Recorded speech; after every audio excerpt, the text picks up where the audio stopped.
દાખલા નંબર 5 એમ કહે છે, જો એક સંખ્યા પસંદ કરવાના યાદચ્છિક પ્રયોગનો નિર્દેશ અવકાશ યુ 1, 2, 3થી 120 સુધી છે. આ નિર્દેશ અવકાશના પરિણામો સમસંભવી છે. આ સંખ્યા એક તમને એમ કીધું 3ની ગુણક હોય, એટલે કે 3 વડે નિશેષ ભાગી શકાતા હોય તેવા ઘટકો લખવાના. પછી 2 એમ કહે છે કે 3ની ગુણક ન હોય, એટલે કે ઘટના જે આને તમે એ દર્શાવો તો એની વિરુદ્ધ એ ડેશ થાય. પછી આ કે 4ની ગુણક હોય, એટલે કે 4 વડે નિશેષ ભાગી શકાતા હોય તેવા ઘટકો આવે, 4, 8, 12, બરાબર. તો એવા ઘટકો આમાં તમારે લખવાના. પછી ચોથું કે 4ની ગુણક ન હોય, એટલે કે આની વિરુદ્ધ. માની લો કે આને ઘટના સી કહો તો અહીંયા સી ડેશ આવે. પછી 3 અને 4ની બંનેની ગુણક, આવો શબ્દ હોય ને 3 અને 4, તો અહીંયા ગુણાકારનો નિયમ લાગુ પડે, એટલે કે 3 ચોક 12. 12ની જે ગુણક હોય તેવા પરિણામો આમાં લખવાના. તો હવે દાખલો ગણી. દાખલા નંબર 5માં નિર્દેશ અવકાશ યુ 1, 2, 3, 4, 5 1થી 120 સુધી આપેલા છે, બરાબર. 1થી 120.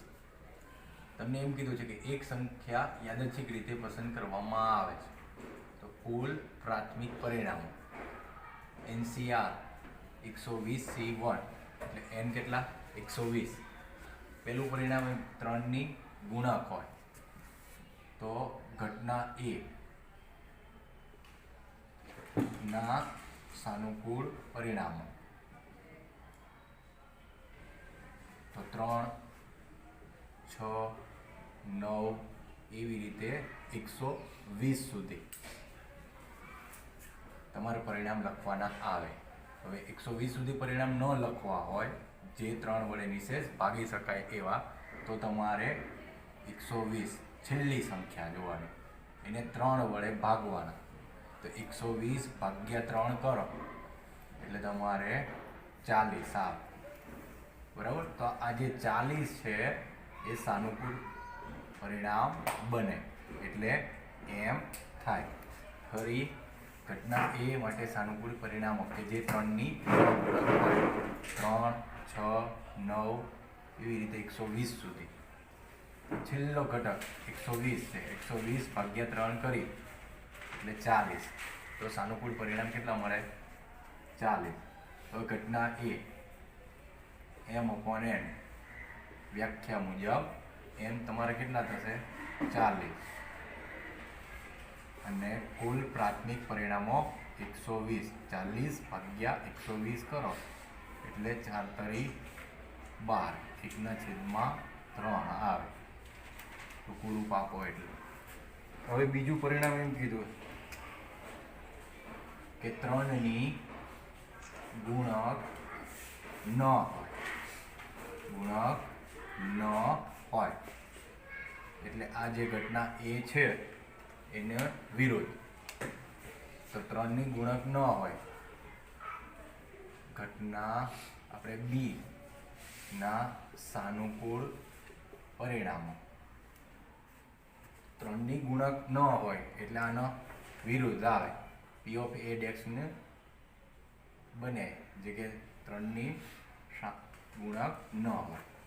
તો 3ની ગુણક ન હોય તો એની ગણતરી કરવા માટે 1 - 1/3, જે આ જવાબ છે ને એ આવે. 3 એકા 3 -1/3, લસા લઈ લેવાના 3, એટલે 3 એકા 3 -1, એટલે 2/3. આ તમારે ઘટના એ ડેશનો જવાબ આવે, એટલે કે 3ની ગુણક ન હોય. પછી તમારે આગળ ત્રીજું પરિણામ એમ કહે છે કે 4ના ગુણક હોય, જે એક સંખ્યા પસંદ કરવામાં આવે એ 4ની ગુણક હોય. તો 4ની ગુણક હોય, બરાબર. એને આપણે ઘટના સી કહીએ. સી ના સાનુકૂળ પરિણામો, તો 4ની સહગુણક એટલે કે 4, 8, 12 એવી રીતે 120 સુધી. તો હવે છેલ્લું પરિણામ જોવાનું તો 120 ભાગ્યા 4, તો 120 ભાગ્યા 4 કરશો, બરાબર, એટલે 30 આવશે. તો હવે 30, તો આ જે 30 છે એ શું બને? સાનુકૂળ પરિણામ, એટલે કે એમ થશે. હવે તમારે ઘટના સી માટે લખી નાખવાનું કે પી ઓફ સી m/n, m 30 અને કુલ પ્રાથમિક પરિણામ 120, એટલે 30 ભાગ્યા 120 કરો એટલે 3 ચોક 12, 1/4 જવાબ આવે. હવે આમાં ચોથું પરિણામ એમ કીધું છે કે 4ની ગુણક ન હોય. તો 4ની ગુણક ન હોય તો પી ઓફ સી ની વિરુદ્ધ આવે, એટલે કે ઘટના ડી માટે સાનુકૂળ પરિણામ, તો પી ઓફ ડી બરાબર 1 - આનો જવાબ જે છે 1/4, લસા લઈએ 4, તો 4 એકા 4, 4 - 1, એટલે એનો જવાબ તમારે 3/4 આવે. આ થયો ચોથાનો જવાબ.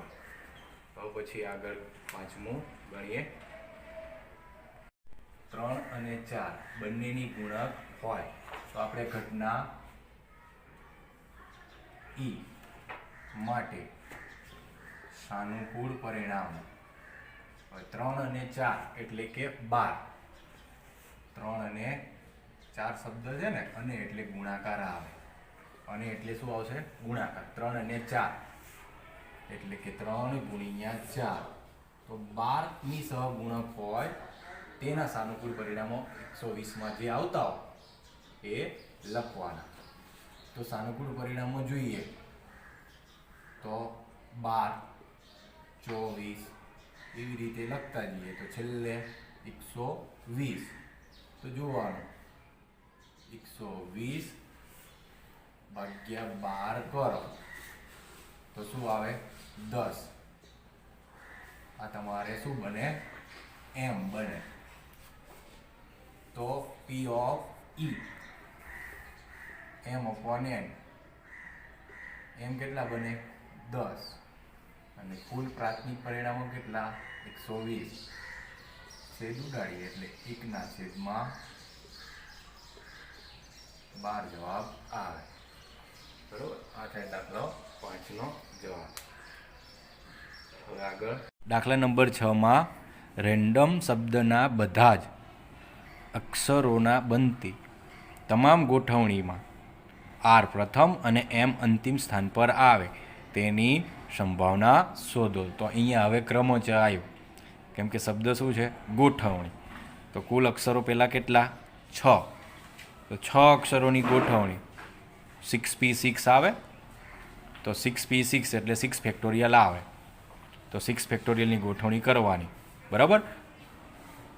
પછી તમને અંદર એમ કીધું છે કે ઘટના તમારે એ ગણવાનું છે કે આર પ્રથમ અને એમ અંતિમ સ્થાન પર આવે તેની સંભાવના મેળવો, એટલે ઘટના એ મેળવવાની છે. તો હવે દાખલો ગણી. જો રેન્ડમ શબ્દના બધા જ અક્ષરોની બનતી ગોઠવણીનો ક્રમ છે, એટલે આપણે શું બને? કુલ પ્રાથમિક પરિણામ, જેને આપણે n કહેશું. તો અહીંયા રેન્ડમ શબ્દમાં અક્ષરો કેટલા? જો 1, 2, 3, 4, 5, 6, તો 6p6 આવે. અહીં શું બન્યું? ક્રમ છે, તો 6p6 એટલે તમારે સૂત્ર મુજબ ગણીએ, બરાબર.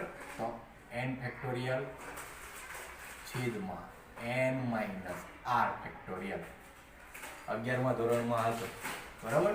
હવે આના મુજબ નહીં, ડાયરેક્ટ આપણે હવે જવાબ મૂકી શકાય કે 6p6માં શું બને? આ મુજબ મૂકો તો પણ જવાબ મળે, અને ડાયરેક્ટ ગણો તોય 6p6માં 6 ફેક્ટોરિયલ આવે, તો 6 ફેક્ટોરિયલનો જવાબ 6 × 5 × 4 × 3 × 2 × 1, બરાબર. તો 6 ગુણ્યા 5 ગુણ્યા 4 ગુણ્યા 3 ગુણ્યા 2 ગુણ્યા 1, એટલે એનો જવાબ તમારે 720 આવે, જે શું બને? n બનશે. હવે તમને એમ કીધું છે કે આ રેન્ડમ શબ્દમાં,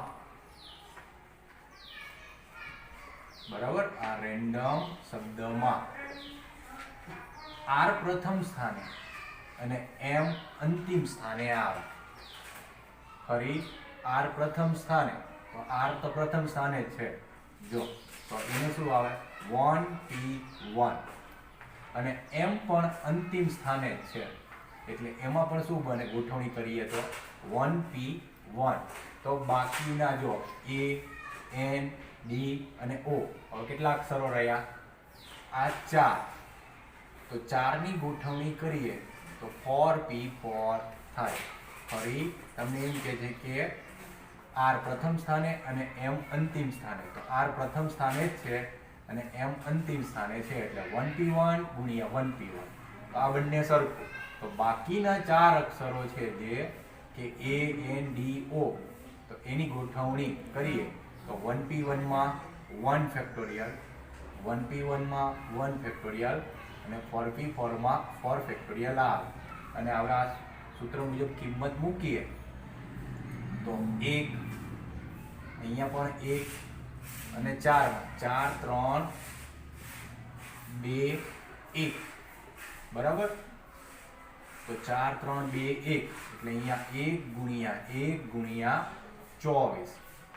તો આપણે આ જે 24 છે એ ઘટના a માટે સાનુકૂળ પરિણામ બને.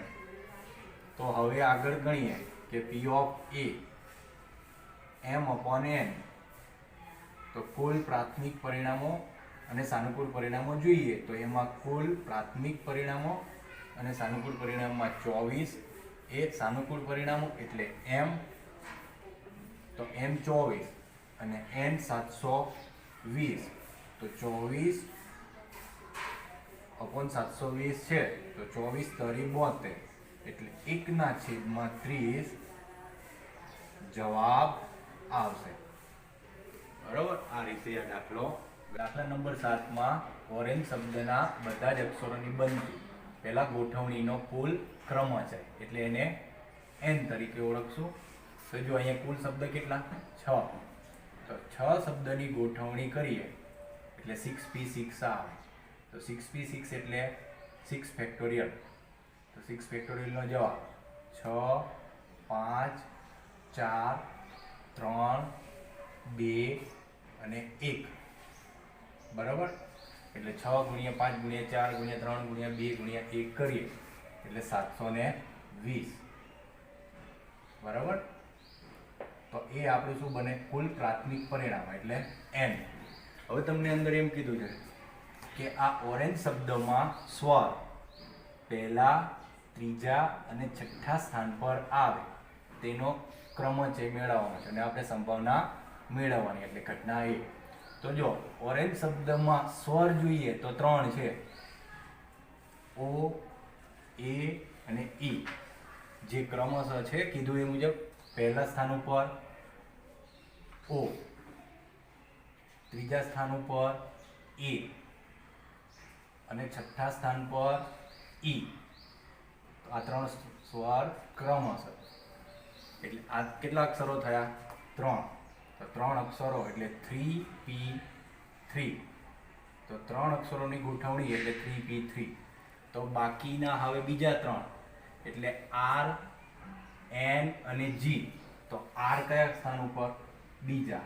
r પછી n અને g એના ક્રમ મુજબ જ છે. તો આના પણ 3 પ્રકારે ગોઠવણી થાય એટલે 3p3. 3 સ્વરના 3 અક્ષરોની ગોઠવણી એટલે કે પહેલા, ત્રીજા અને છઠ્ઠા સ્થાન ઉપર છે, અને બાકીના 3 વ્યંજનની ગોઠવણી એટલે કે બીજા, ચોથા અને પાંચમા સ્થાન ઉપર. તો આના 3 અક્ષરો અને આ 3 અક્ષરો એટલે 3p3 ગુણ્યા 3p3 અને છે એટલે ગુણાકાર, બરાબર. તો આના 3 ફેક્ટોરિયલ, આના 3 ફેક્ટોરિયલ. તો 3 ફેક્ટોરિયલ એટલે 3, 2, 1. આમાં 3, 2 1 બરાબર. એટલે અહીંયા 6 ગુણ્યા 6 એટલે તમારે 36. તો ઘટના એ માટે સાનુકૂળ પરિણામો કેટલા બને? 36. એટલે એ શું થાય? m. હવે p of a m/n વ્યાખ્યા મુજબ તો m 36 અને n 720 બરાબર. છેદ ઉડાડી 36 દુ 72 એટલે 1/20 જવાબ આવે. આ રીતે દાખલો આખો ગણાશે. તો આગળ 8મો. તો દાખલા નંબર 7માં ઓરેન્જ શબ્દના બધા જ અક્ષરોથી બનતી તમામ ગોઠવણીમાં સ્વર પહેલા, ત્રીજા અને છઠ્ઠા સ્થાન પર આવે તેની સંભાવના શોધો. તો ઓરેન્જ શબ્દમાં કુલ પહેલા અક્ષર કેટલા? 6. તો 6 શબ્દની ગોઠવણી એટલે 6p6. તો 6p6 એ તમારે શું બને? કુલ પ્રાથમિક પરિણામો. તો 6p6નો જવાબ જે આવે એ n થશે. પછી આગળ ઘટના એ માટે તમને એમ કહે છે કે જો સ્વર પહેલા, ત્રીજા અને છઠ્ઠા, તો પહેલા, ત્રીજા અને છઠ્ઠા સ્થાન પર આવે તેનો તમારે ગોઠવણીનો ક્રમચય મેળવવાનો. એ તમારે ઘટના એ બનશે. હવે ગણીએ આગળ. દાખલા નંબર 7માં ઓરેન્જ શબ્દના બધા જ અક્ષરોની બનતી પહેલા ગોઠવણીનો કુલ ક્રમચય એટલે એને n તરીકે ઓળખશું. તો જો અહીંયા કુલ શબ્દ કેટલા? 6. તો 6 શબ્દની ગોઠવણી કરીએ એટલે 6p6 આવે. તો 6p6 એટલે 6 ફેક્ટોરિયલ. તો 6 ફેક્ટોરિયલનો જવાબ 6 5 4 3 2 અને 1 બરાબર. એટલે 6 ગુણ્યા 5 ગુણ્યા 4 ગુણ્યા 3 ગુણ્યા 2 ગુણ્યા 1 કરીએ એટલે 720 બરાબર. તો એ આપણે શું બને? કુલ પ્રાથમિક પરિણામ એટલે n. હવે તમને અંદર એમ કીધું છે કે આ ઓરેન્જ શબ્દમાં સ્વર પહેલા, ત્રીજા અને છઠ્ઠા સ્થાન પર આવે તેનો ક્રમચય મેળવવાનો છે અને આપણે સંભાવના મેળવવાની એટલે ઘટના એ. તો જો ઓરેન્જ શબ્દમાં સ્વર જોઈએ તો 3 છે: ઓ, એ અને ઈ. જે ક્રમશઃ છે કીધું એ મુજબ પહેલા સ્થાન ઉપર ઓ, ત્રીજા સ્થાન ઉપર એ અને છઠ્ઠા સ્થાન પર ઈ. આ 3 સ્વર ક્રમશઃ. એટલે આ કેટલા અક્ષરો થયા? 3. તો 3 અક્ષરો એટલે 3p3. તો 3 અક્ષરોની ગોઠવણી એટલે 3p3. તો બાકીના હવે બીજા 3 એટલે r, n અને g. તો r કયા સ્થાન ઉપર? બીજા. r પછી n અને g એના ક્રમ મુજબ જ છે. તો આના પણ 3 પ્રકારે ગોઠવણી થાય એટલે 3p3. 3 સ્વરના 3 અક્ષરોની ગોઠવણી એટલે કે પહેલા, ત્રીજા અને છઠ્ઠા સ્થાન ઉપર છે. અને બાકીના 3 વ્યંજનની ગોઠવણી એટલે કે બીજા, ચોથા અને પાંચમા સ્થાન ઉપર. તો આના 3 અક્ષરો અને આ 3 અક્ષરો એટલે 3p3 ગુણ્યા 3p3 અને છે એટલે ગુણાકાર બરાબર. તો આના 3 ફેક્ટોરિયલ, આના 3 ફેક્ટોરિયલ. તો 3 ફેક્ટોરિયલ એટલે 3 2 1. આમાં 3 2 1 બરાબર.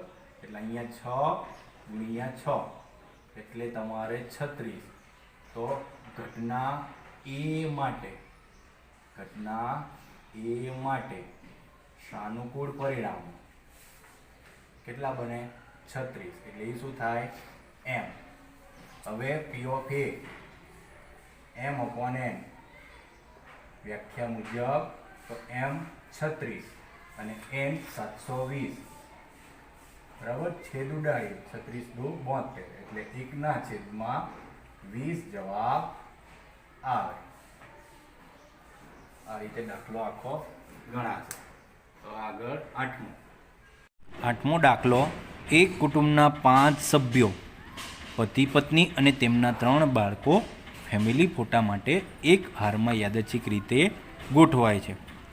પતિ અને પત્ની એક સાથે જ બેઠક લે તેની સંભાવના શોધો. કુલ કેટલા સભ્યો? 5. તો પહેલાં n આપણે 5 ફેક્ટોરિયલ બને એટલે 5v5 એટલે જવાબ આવે 120. પછી તમારે સંભાવના મેળવવાની છે કે પતિ પત્ની અને તેમના 3 બાળકો ફેમિલી ફોટા માટે એક હારમાં યાદચ્છિક રીતે ગોઠવાય તેની સંભાવના મેળવવાની. હવે ગણીએ 8મો દાખલો. આપણે જો ગણીએ કે એક કુટુંબના 5 સભ્યો પતિ પત્ની અને તેમના 3 બાળકો ફેમિલી ફોટા માટે એક હારમાં યાદચ્છિક રીતે ગોઠવાય તેનો કુલ ક્રમ છે, એટલે કુલ પ્રાથમિક પરિણામ, જેને આપણે n કહીએ. તો પતિ પત્ની માટે જો મેલ ફિમેલ એટલે કે M અને F સિરીઝ આપેલી છે, અને બાળકો માટે B1 B2 અને B3. કુલ કેટલા સભ્યો? 5 સભ્યો. કેટલા પ્રકારે ગોઠવી શકાય? 5v5. તો 5v5 એટલે 5 ફેક્ટોરિયલ. તો 5 ફેક્ટોરિયલ નો જવાબ શું આવે? 5 4 3 2 1. એટલે તમારે n કેટલા બને? 120 કુલ પ્રાથમિક પરિણામ આવશે. હવે તમને એમ કહે છે કે પતિ પત્ની એક સાથે ફેમિલી ફોટા માટે ગોઠવો તેની સંભાવના મેળવો. બરાબર? પતિ પત્ની એક સાથે ગોઠવાય તેની સંભાવના મેળવો. તો આપણે ઘટના એ જો તમને અંદર લખેલું છે કે પતિ પત્ની એક સાથે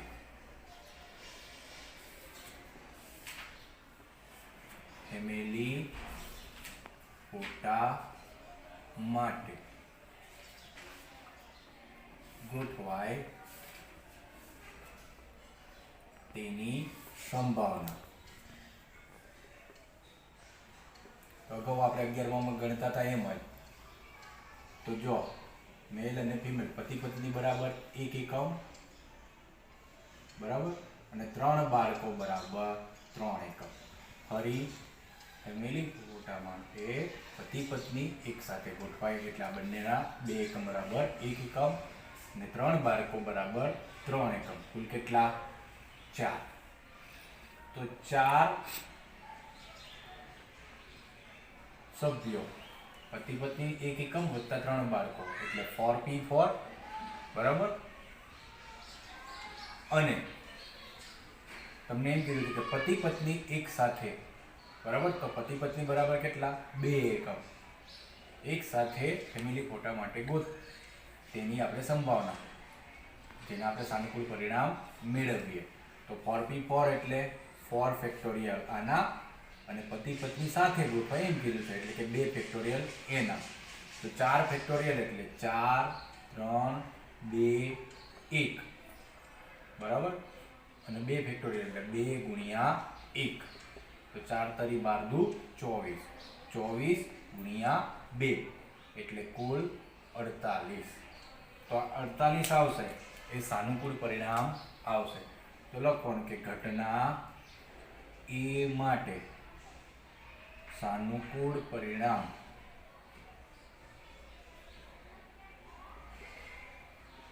એટલે m કેટલા થાય? 48. હવે તમારે ઘટના એ દર્શાવી દેવાની કે P of A m/n બરાબર. તો m થશે 48 અને n થશે 120. છેદ ઉડાડી તો 24 ગુણ્યા 2 અને અહીંયા 24 5 120, 24 કટ કરીએ એટલે જવાબ આવશે 2/5. આનો જવાબ. ફરી ઘણાને આમાં નહીં સમજાય, ફરી કહી દઉં. તમને એમ કહે છે કે પતિ પત્ની, તો પતિ પત્ની બરાબર 1 એકમ લેવાનો અને 3 બાળકો બરાબર 3 એકમ. જો તમને એમ કીધું હોય કે 3 બાળકો એક સાથે ગોઠવાય તો 3 બાળકો બરાબર 1 એકમ લેવાનો અને પતિ પત્ની બરાબર 2 એકમ લેવાનો. પણ તમને અંદર એમ કીધું છે કે પતિ પત્ની એક સાથે બરાબર, તો પતિ પત્ની બરાબર 1 એકમ અને 3 બાળકો બરાબર 3 એકમ. કુલ કેટલા? 4 સભ્યો. તો 4 સભ્યોની ગોઠવણી એટલે 4 ફેક્ટોરિયલ. અને તમને પાછું એમ કીધું છે કે પતિ પત્ની, તો પતિ પત્ની કેટલા થયા? 2. તો એને 2 રીતે ગોઠવી શકાય, mf અને fm. તો એ 2 ફેક્ટોરિયલની પાછી બીજી ગોઠવણી એટલે 4p4 એટલે 4 ફેક્ટોરિયલ અને 2p2 એટલે 2 ફેક્ટોરિયલ. તો કુલ 4 ફેક્ટોરિયલનો જવાબ 24 અને 2 ફેક્ટોરિયલનો જવાબ 2 એટલે 24 ગુણ્યા 2 એટલે 48. તો 48 છે એ આપણે સાનુકૂળ પરિણામ મળે, જેને આપણે શું કહીએ એમ. તો ઘટના એ માટે સાનુકૂળ પરિણામ 48 થશે. બરાબર. હવે એ આવી ગયો તો ઘટના એ P of A એટલે કે m upon n 48/120 એટલે 2/5 જવાબ આ રીતે દાખલો ગણવાનો.